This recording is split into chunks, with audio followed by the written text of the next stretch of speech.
There's a red house over yonder, baby. Hi friends, Mark Holmes here in Culpeper, Virginia, and behind me is a house built in the 1850s that was even once used as a Civil War hospital. Now you may be wondering what I'm doing here and what this has to do with the red brick house. Well, I have a gentleman who's been kind of my Yoda, Alex, who's taught me a lot about construction work, and he has, believe it or not, got a load of the red bricks that were built back in the 1800s that we're going to use to fix it. Let's check out some of the footage.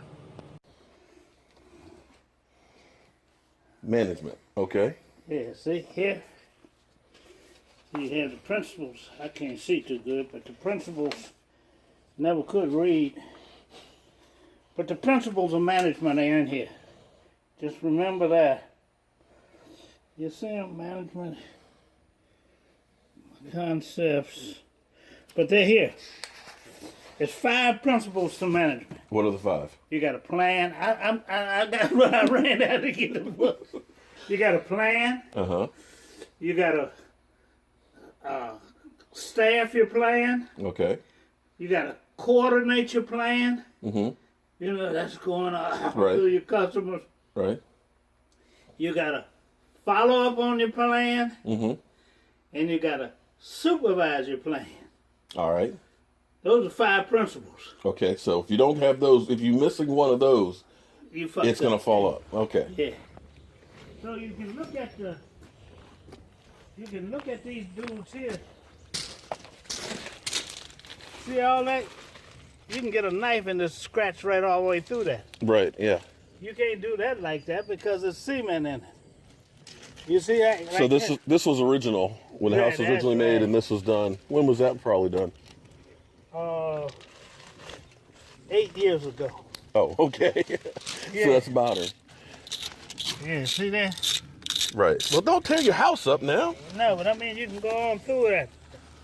You ain't gonna do that like, you ain't coming over here to do that. Right, so these were jet cracks that were repaired. Huh? These were jet cracks that were pointed up. Now, did they use the limestone mortar and stuff in there? No. Now, that's what you gotta be careful of. Because you gotta put sand in it. You can't put a stronger mortar base than what they have over here. Right. So you got to get the old guy that knows how to work on the goddamn thing. The lime mortar. Yeah.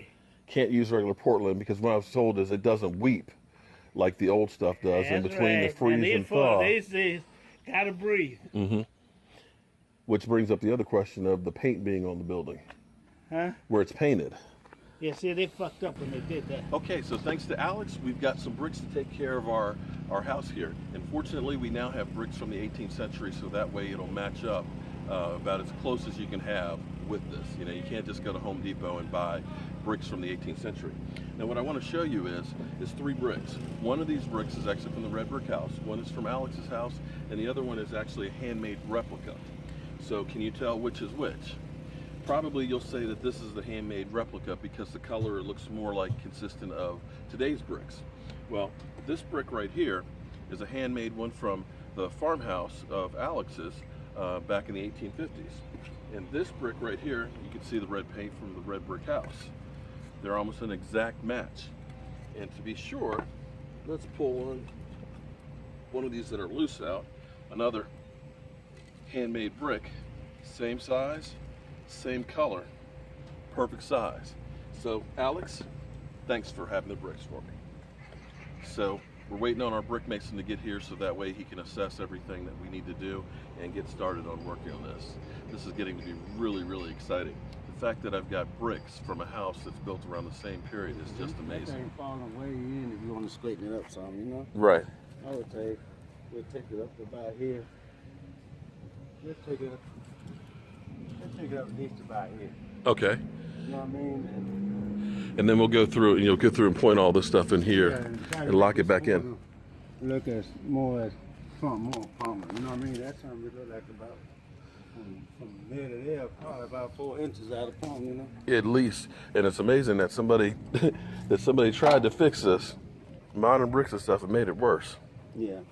That whole corner, the whole repair that they did just is completely coming out. cool about what we need to do, get all this bad stuff out, back to this. Uh-huh. You know, before this stuff go, all of this will go. But for the age that this house is, It looks good, how, you think it looks good then? Yeah, all this shit is nice and hard.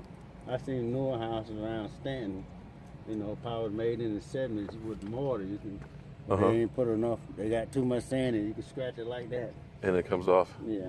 Okay, so we take care of that corner and that'll be good to go. No, just 2 corners. Yeah. Because I'm looking at the rest of this stuff over here, even though the paint's off of it. I mean, that's tight. I mean, you could. My friend Alex's house, he could take his knife and scrape this stuff out. Yeah. Now, one of the interesting details that most people probably haven't noticed about this house, and another reason why I want to take the porch off, is when you look at our detail up here. You can't really see this from the road because the porch hides it, but you see this fan detail for the header. Now, once we get this porch and everything off, we get our 3 sides put together like it looked originally. It's going to be really, really nice. See how that nice detail up there looks? Yeah, can't wait to get that set. There's a red house over yonder, baby.